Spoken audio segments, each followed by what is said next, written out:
สบายดีอ่านข่าวโดยซ่องอุงแชนนลเมืองไซธานีเฮ็ดบทบันทึกกล่าวเตือนครั้งสุดท้ายนำผู้ที่ไขเครื่องช้าใช้ครั้งต่อไปปรับใหม่และดำเนินคดี สถานีวิทยุนครหลวงเวียงจันทน์รายงานว่า วันที่ 5 กันยายน 2025ทานศิลปากร พรหมไสศรีรักษาการเจ้าเมืองไซธานี พร้อมคณะกรรมการจัดสรรความบ่เป็นระเบียบเรียบร้อยของเมืองไซธานี อยู่เส้นสร้าง เส้นทาง 13 ไต้ เส้นทางเลข 10 เส้นทางไก่ซอนสอนพรหมวิหาร เส้นทางดงโดกหนองพญา และเส้นทาง 450 ปี เพื่อเป็นการสร้างขบวนการต้อนรับกองประชุมใหญ่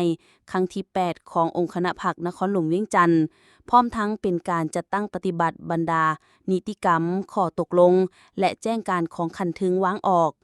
ผ่านการลงครั้งนี้ คณะกรรมการได้เฮ็ดบทบันทึกนำชาวค้าขาย และได้มอบแจ้งการเพื่อให้รับรู้ทั้งเป็นเจ้าการปฏิบัติอย่างเคร่งครัด ถือว่าเป็นการให้โอกาสครั้งสุดท้ายในการยกย้าย จัดแจง จัดสรร จัดวางวัตถุสิ่งต่างๆ ที่ขายให้เป็นระเบียบเรียบร้อย และไปขายในสถานที่ที่ได้กำหนดให้